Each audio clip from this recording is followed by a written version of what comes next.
It's time to talk about the Ellie tank. So this is a weird build, but it's actually decent, and I'll show you a variant that you might be more comfortable using, but it uses command, it uses a shield, it also uses I'm unstoppable, stand your ground with there's nothing to fear. So here's what this build does. You deal decent damage, you have area damage, you heal yourself, you maintain your energy as long as your enchantments are up, you have a ton of armor, you also give armor to your team that's standing still for most of the cooldown of stand your ground, so there's only 6 seconds of downtime where they're not plus 24 armor, and you also get away with using there's nothing to fear. Now you're going to want a BIP on your team if you want to spam these, but if you don't have a BIP on your team, you can kind of conserve your energy and always switch to a focus if you need more energy. But the build itself, so the runes, I have armor plus 10 while enchanted, so I'm 70 armor when enchanted, and shield adds to base armor, so I'm 86 armor when enchanted or 76 armor when not enchanted, and then when I use I'm unstoppable and stand your ground and I'm not moving, I'm plus 48 more armor. Interestingly enough, I'm unstoppable armor does not count towards armor cap, so you actually can stack it with other sources of armor like stand your ground, so you get plus 48 armor and a 35% damage reduction that lasts for 4 seconds and heals your entire party for 60. So you're helping your team. The heck? some random person said Ann Winkin. All right, you're helping your team with damage mitigation. You are generally going to sustain yourself, and you also deal good area damage. So let's check this build out. We're going to be competing with Gwen. I changed her build a little bit. I gave her overload, so she'll probably put up more damage now. But she's an E-Surge. She has 14 Dom. She's going to get bipped too, obviously. So we're going to be competing with her for damage on hard mode in an area with like mixed armor values. So in areas where all enemies have like 60 armor, Ellie looks really good because it just melts everything. Because it's, you know, whatever the damage value is stated on the spell is what you deal, because 6 armor is base damage. But let's see how we can do. So we'll try to knock these guys down. We have a psychic instability too. Now obviously Lava Font scatters, but depending on your team comp, that might not be a problem. Could be fine. Alright, then our team's getting attacked, so it'll give us damage reduction. And what you want to do is you want to place yourself in the middle of things. Oh, I just got, okay, I was about to say I almost got diversion there. So you want to try to get in the middle. The nearby range is actually quite large. Lava Font does 250 damage over time. So you add to support, try to position in the middle. You reposition in between casts because you have like a second or two. Like get these fonts down so I can go over here as like a ball of enemies. You want to look for balls of enemies.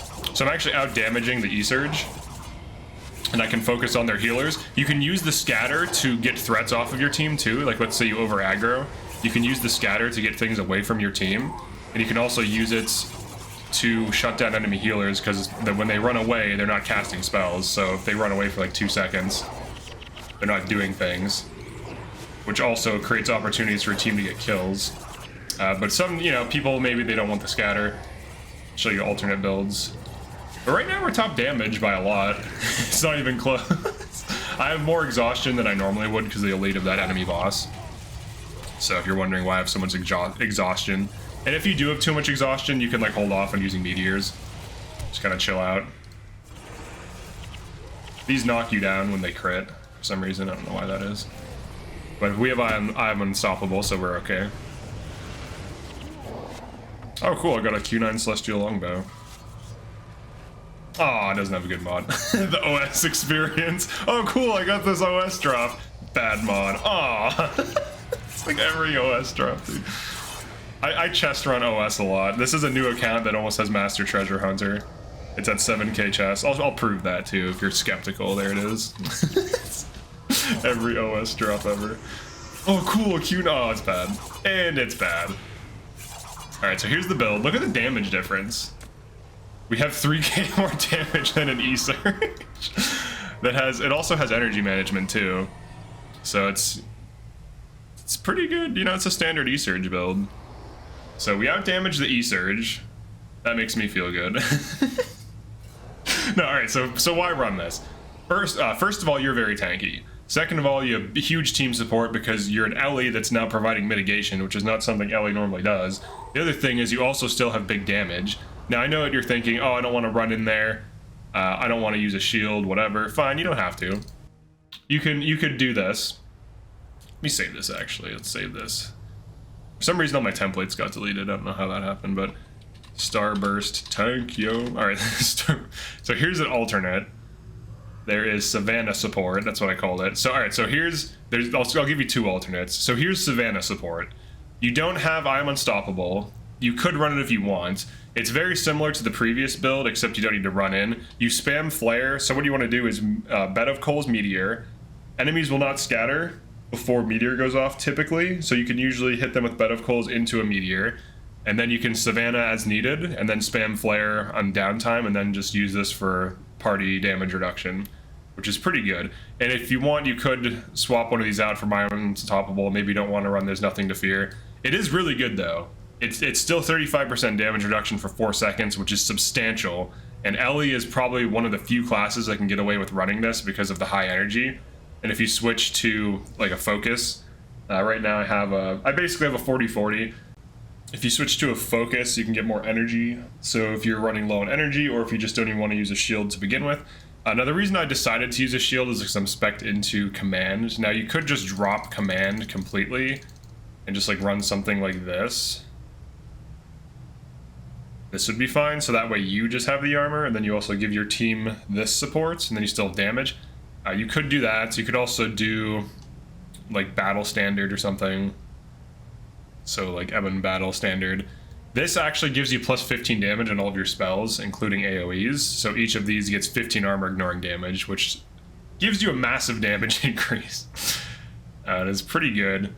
So you could even run something like this.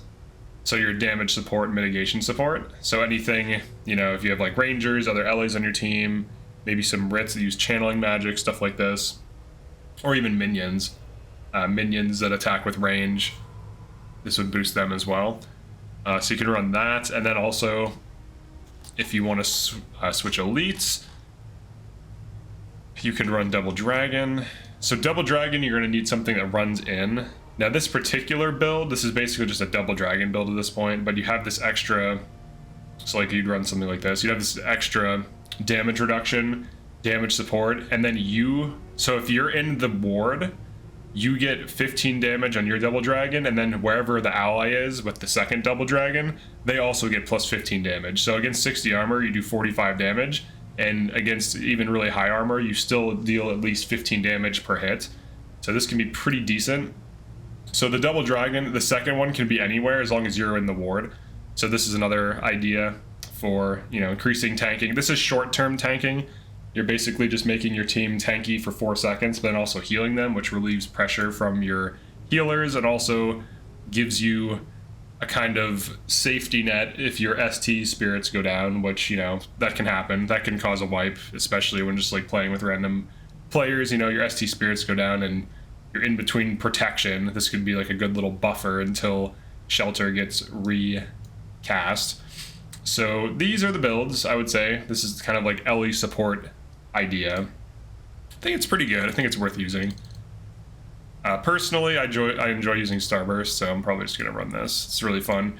I like the damage reduction it gives to your team, because Ellie isn't really known. I mean, there is support Ellie, there's like healer Ellie, but Ellie's not really known for like mitigation, and I feel like this is one of the few ways that Ellie can provide that to the team.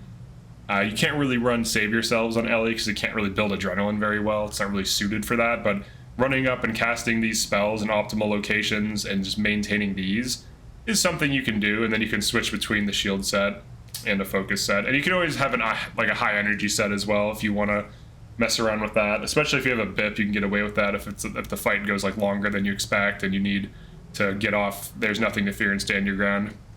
But pretty fun build. But that's it for this one. Definitely like and subscribe if you enjoyed this or found this interesting.